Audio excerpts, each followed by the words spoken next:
Bismillahirrahmanirrahim. Assalamualaikum warahmatullahi wabarakatuh. Innal hamdalillah nahmaduhu wa nasta'inuhu wa nastaghfiruh wa na'udzu billahi min sururi anfusina wa min sayyiati a'malina. Man yahdihillahu fala mudhillalah wa man yudhlilhu fala hadiyalah. Asyhadu an la ilaha illallah wahdahu la syarikalah wa asyhadu anna Muhammadan abduhu wa rasuluhu la nabiyya ba'da. Alhamdulillah, teman-temanku, saudara-saudaraku, semoga dirahmati dan diberkahi oleh Allah Subhanahu wa taala. Alhamdulillah, bersyukur setelah kita kepada Allah. Allah Subhanahu wa taala tidak pernah bosan dan henti-hentinya memberikan kepada kita nikmat. Dari tadi pagi kita bangun hingga sekarang dan menjelang kita akan beristirahat nantinya. Semoga apa yang telah kita kerjakan dari pagi hingga menjelang maghrib nanti Allah ganjar dengan pahala dan Allah ampuni apabila ada kesalahan-kesalahan kita, baik yang disengaja maupun yang tak disengaja. Dan semoga kita senantiasa selalu mengucapkan sholawat kepada Rasulullah di dalam majelisnya dengan mengucapkan Allahumma sholli ala Sayyidina Muhammad wa ala ali Sayyidina Muhammad. Baiklah teman-temanku, sesuai dengan yang tadi Anda sampaikan di status WA, Anda akan melanjutkan untuk pada malam hari ini, yaitu pembahasan kita mengenai surat terbuka untuk para istri. Ketahuilah saudara-saudaraku, apa-apa yang menjadi surat terbuka bagi para suami pada pertemuan kita ya sebelumnya, itu menjadikan indikasi bahwasanya istri pun juga harus demikian. Bahkan istri lebih ditekankan lagi, karena sesungguhnya seorang wanita itu, kata Rasulullah, itu lebih banyak didapati dia berada dalam neraka.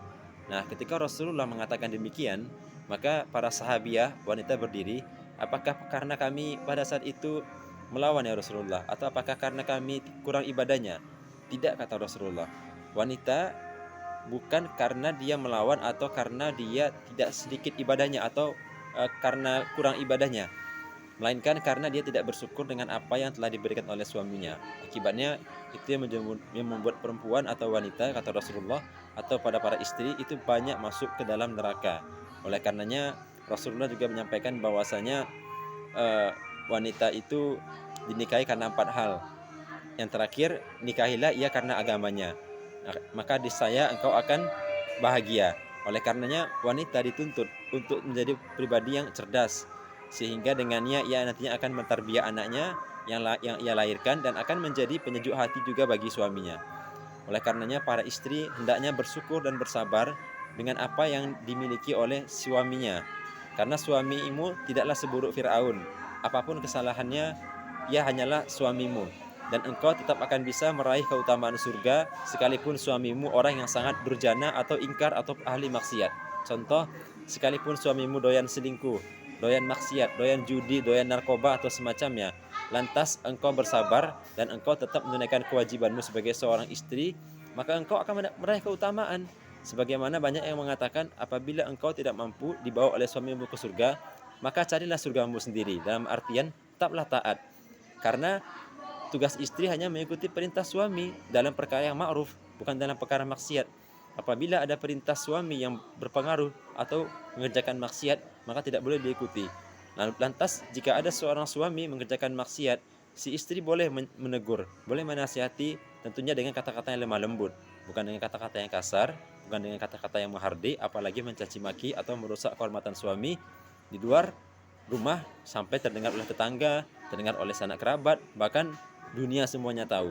Atau ketika si istri ada masalah dengan suami, istri hendaknya menahan diri untuk tidak mengetik status atau menuliskan kalimat-kalimat di akun WhatsApp atau Facebook atau media sosial lainnya, karena itu terlarang.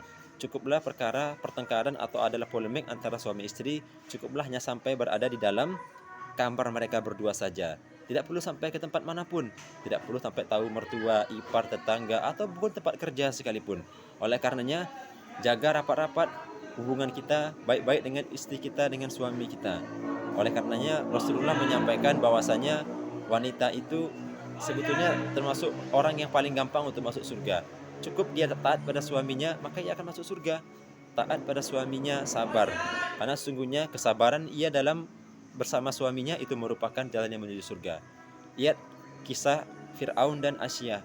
Fir'aun adalah seorang laki-laki yang sangat ingkar luar biasa, sampai dia mengatakan dirinya adalah Tuhan. Fir'aun berkata, Ana rabbukumul a'la, saya adalah Tuhanmu yang maha tinggi, yang paling tinggi. Lihat, dia mengatakan dirinya Tuhan. Kalimat kufur macam apa itu? Ya, saudara-saudaraku. Nah, tapi lihat hamba Allah yang menyanding bersama Firaun, yaitu Asyia, istrinya. Beliau tidak ingkar, beliau tetap menjadi wanita yang tangguh, wanita yang bertauhid, wanita yang senantiasa berusaha mengajak suaminya kepada jalan yang benar. Tapi kendati pun itu ia rasakan pahit dan pedih, namun ia meraih surga Allah dalam ketaatannya tersebut. Artinya, kebodohan suami kita, kesalahan suami kita, keburukan suami kita, jangan pula menjadikan kita lantas berbuat semacam itu. Suami selingkuh, kita selingkuh pula. Suami main serong, kita main serong pula. Suami berbuat kasar, kita kasar pula. Wa iyazubillah, ini bukanlah contoh teladan bagi orang-orang yang berumah tangga atau berniatkan untuk berumah tangga. Karena sesungguhnya seorang istri ketika ia berniat menikah dengan suami, maka ia sudah siap dibimbing, dibina. Dan hendaklah seorang istri bijak menyikapi emosional suami, bijak melihat gimana kondisi psikologi suami, karena tiap suami tentu berbeda-beda. Tidak semuanya mesti dituruti keinginannya. Bersabar dengan suami yang mungkin keras, bersabar dengan suami yang mungkin kurang agamanya. Karena toh itu adalah pilihan kita, toh kita sudah bersamanya, minta petunjuk pada Allah. Bangun malam, sholat malam, gelar sajadah, ya, minta pada Allah agar Allah lunakkan hati suami kita. Karena hati manusia, apalagi hati suami kita, itu berada di antara jari-jari Allah Subhanahu wa taala, dan Allah Maha gampang, Maha mampu untuk mengubah hati tersebut. Karena tadi yang namanya hati manusia itu di antara dua jari jemari Allah. Oleh karenanya bersabarlah jika kita dapati kekurangan pada suami kita, mungkin belum soleh, mungkin uangnya masih sedikit, mungkin penghasilannya belum mencukupi. Bersabar, karena rezeki itu dengan takwa dan sabar. Rezeki di sisi Allah tidak bisa diraih dengan perkara-perkara maksiat atau tidak bisa dipaksa. Allah telah menakar rezekinya yang terbaik buat kita, dan sebagai seorang kepala keluarga, seorang istri adalah membimbing anak-anaknya atau mengatur apa yang telah diberikan oleh suami di rumahnya. Dan perempuan akan ditanya pada hari kiamat nanti tentang bagaimana ia terhadap suaminya, tanggung jawab yang diberikan oleh suaminya. Dan istri adalah pengatur dari rumah suaminya, ia akan ditanya di hari kiamat nanti. Oleh karenanya jangan sampai seorang istri menjadi orang yang menyesal pada hari kiamat. Seburuk apapun suami kita, tetap istiqomah ibadah, bangun sepertiga malam, kerjakan puasa, laksanakan zikir, sholat tepat waktu di rumah, bersikap rendah hati di hadapan suami, jangan meninggikan suara. Sesungguhnya orang-orang yang meninggikan suara di depan suami termasuk orang yang ingkar atau termasuk orang yang durhaka kepada suami. Oleh karena itulah hendaklah kita bersama-sama mawas diri untuk menjaga hati kita, menjaga hati pasangan kita. Semoga Allah Subhanahu wa taala membingkai rumah tangga kita dengan rumah tangga yang sakinah, mawaddah dan warahmah, dan kelak kita Allah kumpulkan lagi di surga. Amin amin ya rabbal alamin. Subhanakallahumma bihamdika, asyhadu an la ilaha illa anta, astaghfiruka wa atubu ilaik. Assalamualaikum warahmatullahi wabarakatuh.